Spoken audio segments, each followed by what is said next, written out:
Okay, everyone, we're going to go ahead and get started. Thank you so much for joining us on this lovely afternoon for the Navigating Officer Transitions workshop with us here in SORC.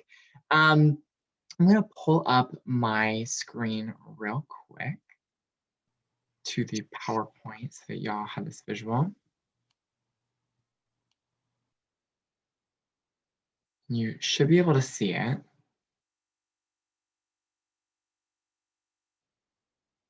Just a second.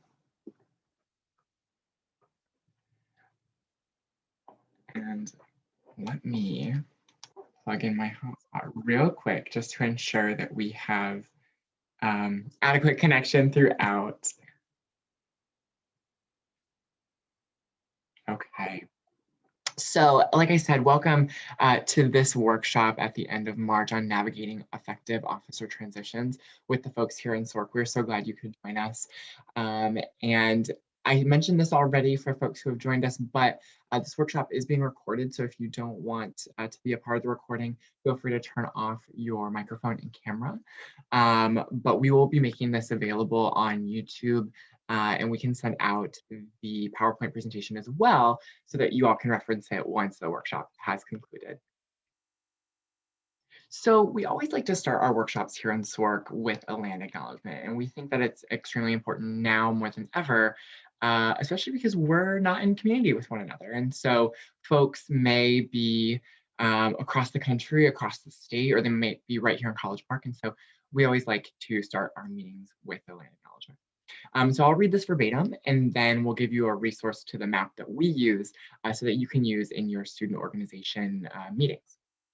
And so the land acknowledgement states that every community owes its existence and strength to the generations before them around the world who contributed to their hopes, dreams, and energy into making the history that led to this moment. Some were brought here against their will, and some were drawn to migrate from their homes in hope of a better life. And some have lived on this land, that is, for more generations than can be counted. Truth and acknowledgement are critical in building mutual respect and connections across all barriers of heritage and difference. At the Student Organization Resource Center, we believe it is important to create dialogue to honor those that have been historically and systematically disenfranchised. So we acknowledge the truth that it is often buried. We are on the ancestral lands of the Piscataway people, who are among the first in the Western Hemisphere. We are on indigenous land that was stolen from the Piscataway people by European colonists. We pay respects to the Piscataway elders and ancestors. Please take a moment to consider the many legacies of violence, displacement, migration, and settlement that bring us here today.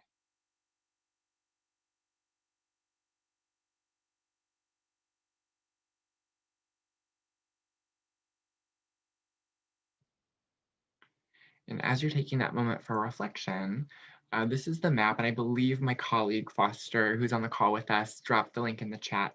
This is the map that we really like to use, and if you do click on that link, it should take you to the visual that you see in front of you, and you can go throughout North America and really see the indigenous folks that occupied the lands that you are currently on. And so again, we really like to use this tool as we start our meetings with folks.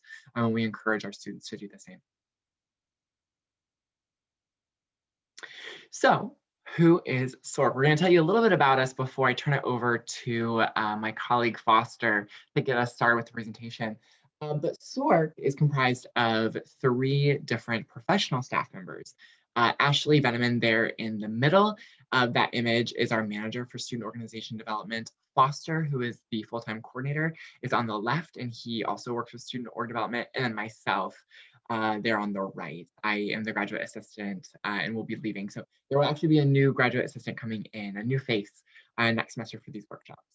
But we are the full-time staff that supports the student orgs and their development and their any of the questions they may have. And so you're most likely going to interact with us throughout various processes along with our student staff. So our student staff, there's a photo right there to the top left. We have about 15 student staff members, and we'll be hiring shortly. So if you know anyone, we encourage you to have them apply to our position. And They work at the front desk. You will see them when you come to the front desk. They're very knowledgeable. They can help you with many of your issues you may be facing or the questions you may have. We are located in the Stamp Student Union, which is the top right photo there, the Center for Campus Life. And then at the very bottom, there is that image of the Student Involvement Suite, which is where our offices are. And we are open right now, so we encourage you to bring your organization business, your study habits, or just your willingness to connect with others to the Student Involvement Suite. We do have a capacity limit, but we are open and we would love to see you all join us. And in true fashion, we are lonely too in this pandemic setting. And if you don't feel comfortable coming to join us in person, we're absolutely there to support you online. And so we do have a live chat feature. If you go to the STAMP website and find the SOAR page on the STAMP website, there is a live chat feature. And so during business hours, we are able to help you and someone is there to respond very quickly. You can also give us a call or email us, and those contact pieces of information are on the website. And if you decide to drop by, we are in the office from Monday through Friday, 9 to 5, and then Saturday and Sunday, 12 to 5. So we look forward to seeing you soon. So what does SOAR do? We do a number of things. We do some large scale programming. So we usually do our first and second look fair in person, but this year it's been virtual. So we are the folks that help to put that on. We do developmental workshops like this one, and we also do engaging programming such as helping with homecoming, Terps After Dark, all-nighter, and other events throughout the year. We also do logistical planning, so room reservations throughout STAMP and campus, printing access for posters for student orgs, locker management for maybe those items that you need to store in STAMP. And then also we have a resource room for you all for the supplies you may need. And then we also have a budgeting arm, SORC Finance. And so there's a whole team of students and a full-time staff member that works to coordinate those efforts. And they work on motor pool transportation requests, contracts, student org funding requests, and they also do a little bit of work with SGA as well. That's a little bit more about us. And then you can also find us on social media. So our Instagram is @MarylandSork, and we post different events that are happening not only with us, but also with student orgs and STAMP.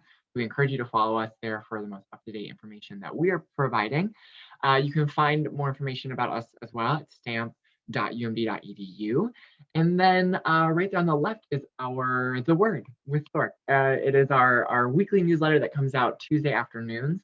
And so much like our social media content, it is chock full of really great information of upcoming events that we're providing, but also sharing other events that our colleagues across the division are putting on as well. Some workshop logistics, again, it is being recorded, just to let you all know. Please do mute yourself when you're not speaking. But if you do have questions, please feel free, that is, to drop them in the chat. I will be monitoring it throughout the presentation, and I'll make sure that our presenter addresses them and that we get answers to the questions. So without further ado, I'm going to turn it over to my colleague. Let's see, I'm going to stop sharing. My colleague, Foster McDaniel, who is going to lead us in today's presentation. And so thank you again all for joining us. Go ahead, Foster, take us away. Hey. So yes, like Nathan said, my name is Foster McDaniel, he, him, they, them pronouns, coordinator of organization development in SORK. I will also say, if you don't want to put the question in the chat, if you DM Nathan, your questions, he will interrupt me and ask the question out loud or be able to respond to you as well. So I'm going to share my screen. And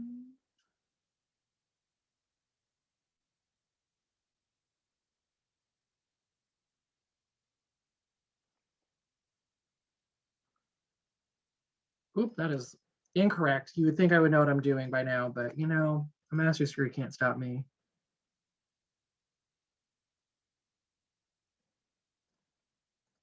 Okay, come here. This is just great. Okay, there we go.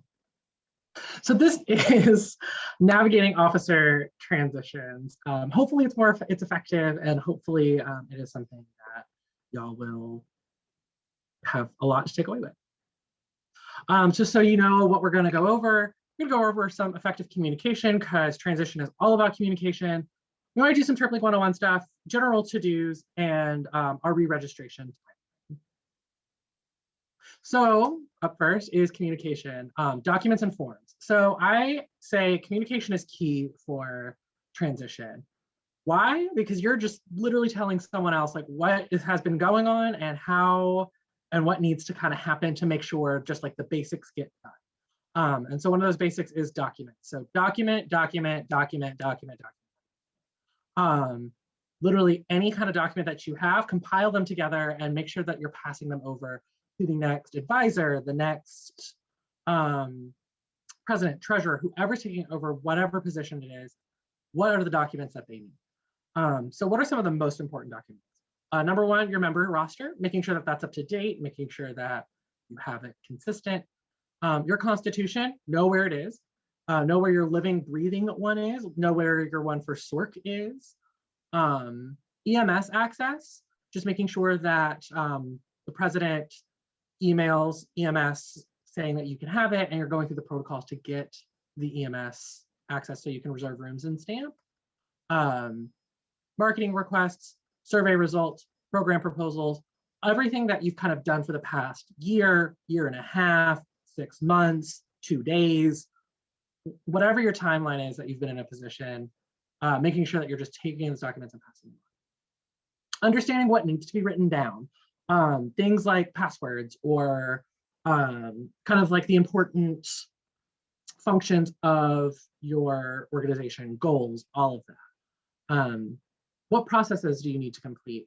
Making sure that all those forms are completed, making sure that the next person knows what those processes are and the timelines of those, from SORC registration to SGA timelines, all of that. And start using that CC feature or BCC feature, whatever is going to be better for you. I highly recommend it, especially BCC if you want to like forward an email to someone and then you just BCC them in and then they get the email. But once that new person has been elected into a position, or once you are the new person elected into the position, or the new advisor or the old advisor, or whatever your position may be with an organization, CCing the new incoming person in on emails or requesting to be CC'd in on it while they're still active, just to see what that communication looks like, how often you're communicating, and what's coming from there. So making sure that all of that gets done. Second part of communication is access. So sharing everything related to the positions. So I wrote down passwords and account numbers. I brought that up last time in the last slide. These are really important because SORC does not keep track of them. I don't have all of your passwords for all of your accounts or your account numbers for non-KFS numbers. Can't help you there. So as you transition, making sure that passwords for your social media accounts, for your emails, for everything that you might have that has an email login for it, it's there. And they have access to it. Your banking information, so like where are you banking, number one, making sure you go to the bank and transition over old officers to new officers, all of that, anything internally tracking that you're doing for your budgets, like making sure that you give those over and that they have all the information to properly bank. And yeah. And then you can create a transition document. So like putting in your position descriptions, typically you can find those in your constitution, but making sure you have like, what is the official, like what you have to get done, and then the different things that you kind of set forward throughout the year. And again, those processes, and creating a document that kind of lays everything out in a nicer timeline than just kind of throwing a book at them and saying, here you go, transition, you are now this position. I'm a big fan of tasks and checklists. Nathan should be sharing in the chat a checklist that is not UMD, but we are hoping to create something similar to it. And it helps break down things you should be sharing, how to share them, and different forms of communication through that. Ignore all of their processes and their timelines, and when they say things like quarters and like how often it's going to happen, because that's different from UMD. but the core knowledge that they have in there is what you should be taking away from it. So another good strategy for your communication is org meetings. So have a plan and be organized for it. I recommend preparing a meeting one-on-one with the new positions and with new exec. This is a time for the new positions, or if you do it with exec board, so outgoing and ingoing, you can talk about what went well last year or last semester or however long. What was your success? What were your goals? How often did you meet? Kind of those core functions of like, here's the knowledge that we have that we want to pass on to you, and then leave some time to break out one-on-one all the positions for all the leadership positions with each other. So they can goal set, you can kind of get more in depth, more specific of what the treasurer is doing versus a social chair versus risk management versus president. All of them have different responsibilities, all of them equally valuable. Not all of them will have the same questions, and that one-on-one you can get that. And then separate them out as well. So like at some point, the new exec should be meeting together to goal set. What do you want to do going forward? What are those processes that are coming up that y'all need to complete? All of like, what are the next steps that you're going to be doing? So other things that are helpful in these kind of org meetings are walking through the processes and giving a little bit of shadow time of like, this is how you fill out a budget request. This is how this works, and allowing that person to kind of see the outgoing position in walking in those footsteps. And then make sure someone is taking notes during the meeting and have notes and documents prepared. So always having those documents, always having something prepared, because communication is key and all those documents are going to be helpful in the long run. So if you graduate, they're still there and people still have an easy access to the information. And so about the future, ask questions from one executive member to the next. So outgoing exec, what were your goals? What did you accomplish? Think about those things and be able to share with the next people coming.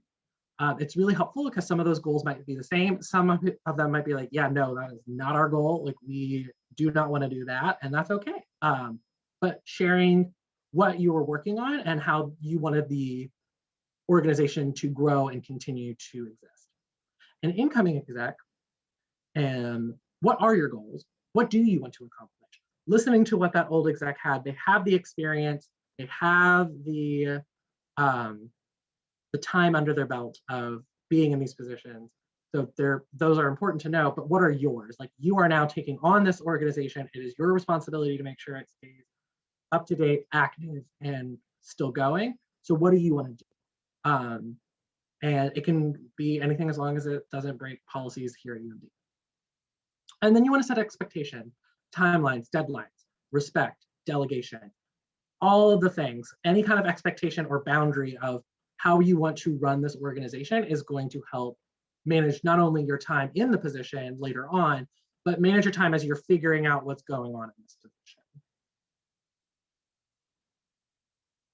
And then let's talk about your partnerships. Your biggest partner, advisors. First of all, you want to introduce yourself to your advisor. I have been doing student org work for a long time, and the amount of organizations that come to me, and I'll be like, well, what did your advisor say? And they go, well, I don't know who my advisor is. It's like, that you probably should.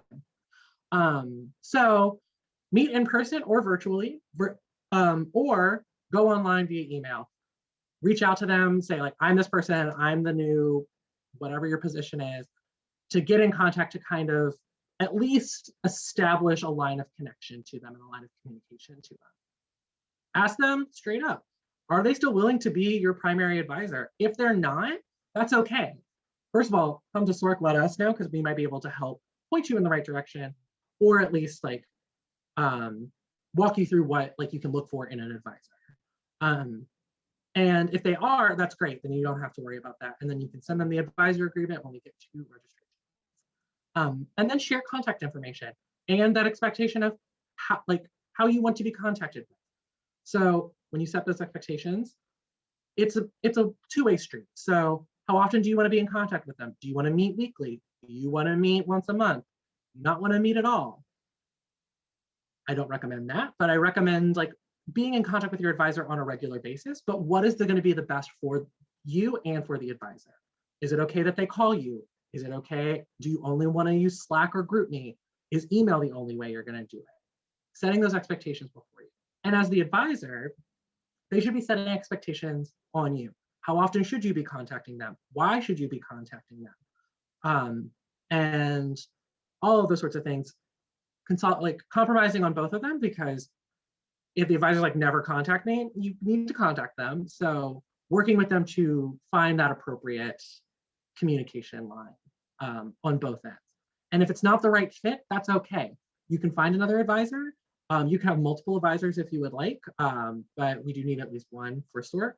But making sure that you establish those expectations of each other will really help you moving on throughout the year. Now it's my favorite time. It's time to talk about registration, especially on Turplink. So registration is important for orgs in their transitions, because it's a way to ensure that your organization remains active, to update your roster with SOAR, and that your organization's new leadership is trained, and to give SOAR that new line of communication with your organization. We receive emails all the time of, I didn't get that email. We're like, well, why didn't you get this email? And they're like, well, because I'm not on the roster and I'm not listed as president. Well, then that kind of hinders how we can reach out and help, because we are sending the information to the president that is listed on the roster internally. So making sure that you complete the registration and all of its pieces to continue the organization and make sure it stays active. We recommend that the new or the incoming president is the one that registers them, because whoever registers the organization will be the new primary contact for the organization. So outgoing presidents should be going into Turplink and making sure that all of the positions are updated so that those new leaders can carry on and make the organization active and keep it going as long as they can. If you have questions specifically about registration, feel free to attend a registration workshop. We will start them next week on the 8th. They're weekly, and they will happen pretty much every other Thursday and every other Monday at 5 o'clock until the end of the semester. But they're on Turplink. Please RSVP there, and we will go in depth on that process. If you have some general questions, I can answer them afterwards. So some just general to-dos. Register your student org on Turplink. It's going to be one of your most important things you can do. Review your constitution.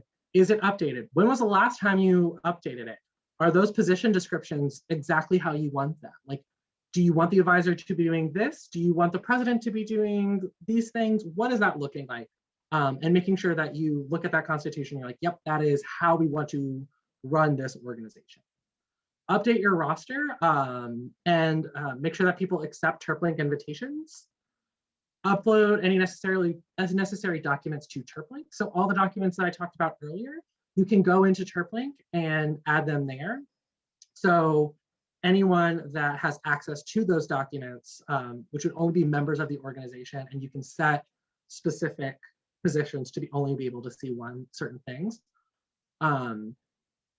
If you have them on Turplink, then SOAR has access to them. So if for some reason someone forgets the passwords and 2 years later that you want to start something back up, we can at least help the next people in their process. But uploading things to Turplink is an easy way to help with that transition, and it's a centralized hub. You could also use things like Gmail or other like Dropboxes or anything like that. Turplink's just the one that we have access to.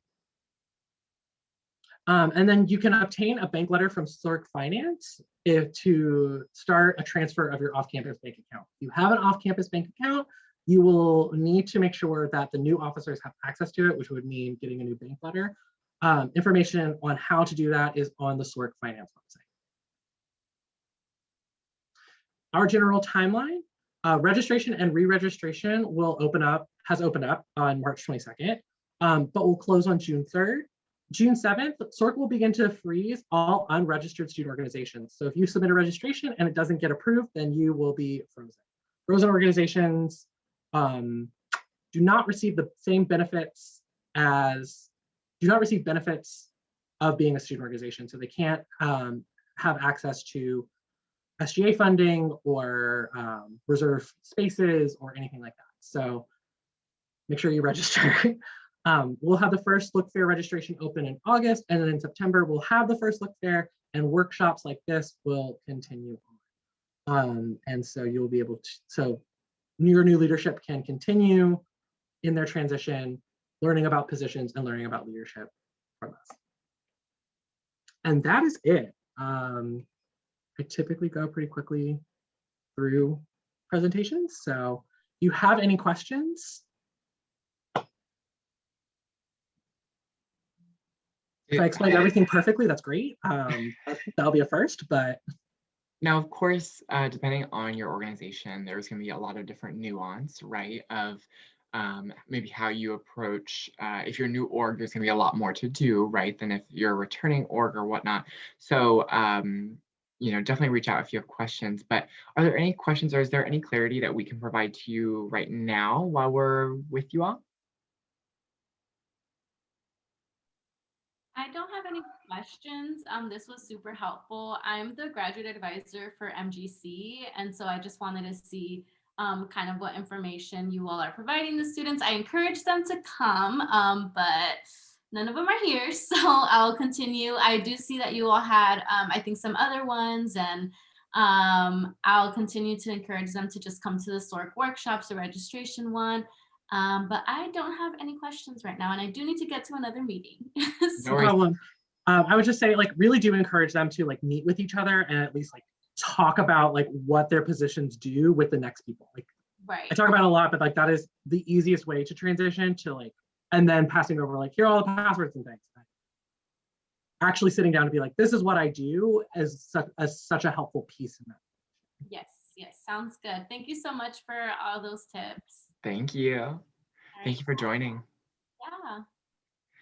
I was also going to add one other thing, and I think I just dropped it in the chat, but depending on if you're an advisor and you're viewing this, or if you are an organization, you can reach out to us to set up a meeting, right? Like we are available to meet with you, whether it's myself as the graduate assistant, our students can help a little bit depending on what it is, or the professional staff.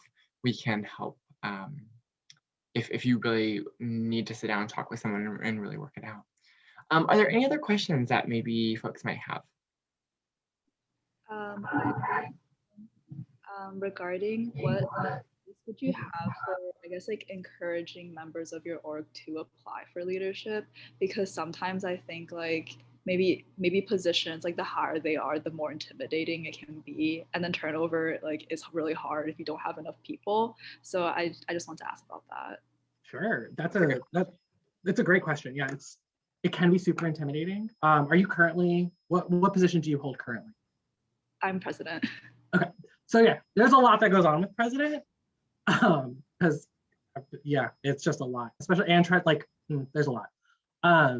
One thing I would do is like break it down with the people of your group of like, this is what I do. Like, how much time do you spend doing presidential duties a week or a day, or like what is a day-to-day or week-to-week look like for that person? So like it might be overwhelming because they're like, oh my God, president, that's a lot of work. It's like, actually you got to do this and this and this and then like you don't have to do anything again for 3 months. So like there's that. Trying to like directly reach out to people. So anyone that in the organization that you've seen being like, hey, like Nathan, I think you're really good. Like you should think about being president. Like, here's what I do. Like, you know, here's why it's great and looks good on a resume. It keeps the organization alive. You're really active in it. That's kind of a pitch you can throw at them.